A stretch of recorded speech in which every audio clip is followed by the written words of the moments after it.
absolument. où là, c'est aussi une étape, assez majeure, dans votre parcours puisque vous étiez auprès des femmes, victimes de viols de guerre Oui. et toujours avec la même approche qui est une approche sur laquelle je voudrais qu'on s'arrête un peu plus précisément. C'est-à-dire qu'il faut surtout pas faire d'amalgame, c'est-à-dire que vous êtes karatéka, vous apportez une dimension sportive, mais l'idée n'est pas de faire l'amalgame avec le fait que c'est un sport de combat et que donc, ce serait un moyen d'apprendre aux femmes uniquement à se défendre, par exemple.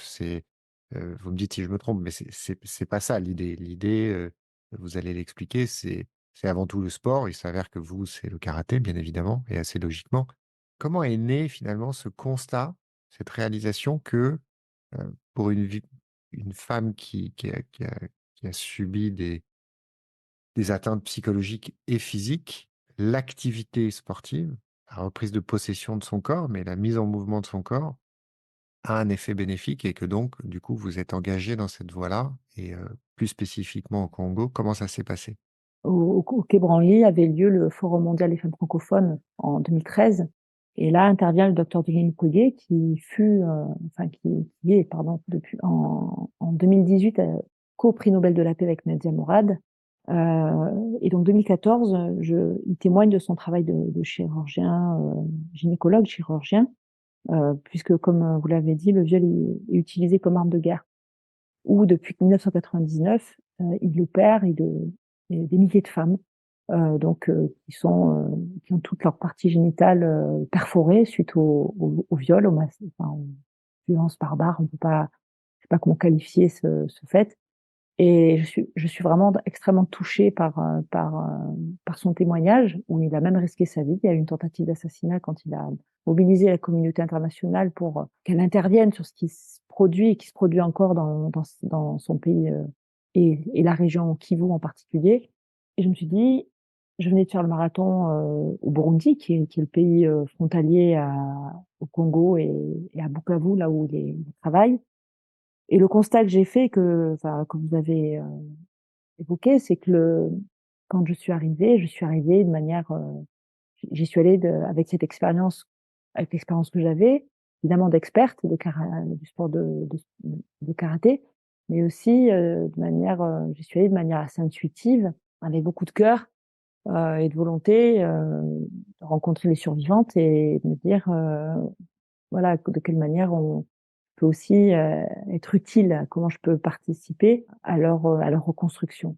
Tout à fait, le docteur, il a été tout à fait précurseur. En 2008, il crée une structure Maison Dorcas, Fondation pour une Maison Dorcas, et il travaille sur 4 piliers. Parce qu'en fait, quand il opère ces femmes, ben, ça ne suffit pas. Parce que elles sont stigmatisées, rejetées. L'opération chirurgicale n'a pas fonctionné, donc elles sont toujours pipi sur elles, par exemple. Psychologiquement, c'est très compliqué, du fait de l'état traumatique et elles sont ou orphelines, elles ont le sida, elles sont dans des conditions, terribles dans leur capacité à être, dans leur pays, dans la région. Et donc il met en place un accompagnement holistique, 4 piliers donc, mais juridique parce que l'impunité, est présente donc, les prédateurs agresseurs sont partout. Il n'y a pas de ils finissent pas en prison. Médical, post-opératoire, psychologique. Bon, et là, le constat que j'ai fait en y allant, c'est et le corps. Il n'y avait pas. Et pourtant, c'était déjà très innovant. Mais il y avait la réparation chirurgicale. Oui, oui, physiquement, il y a, il se passe deux choses. Il y a un, le viol qui se produit de manière barbare, et deux, l'opération chirurgicale. Donc on répare les parties perforées et ensuite, la survivante, physiquement, il n'y a plus rien et dans son rapport à son corps, hem, il n'y a rien ne lui est proposé. Donc en fait, Ça ce que veut vous dire dites, pardon, c'est oui? assez historiquement et logiquement, au-delà de la prise en charge chirurgicale des blessures, Mmh. des plaies, de la réparation mécanique, il y a l'accompagnement psychologique, Oui.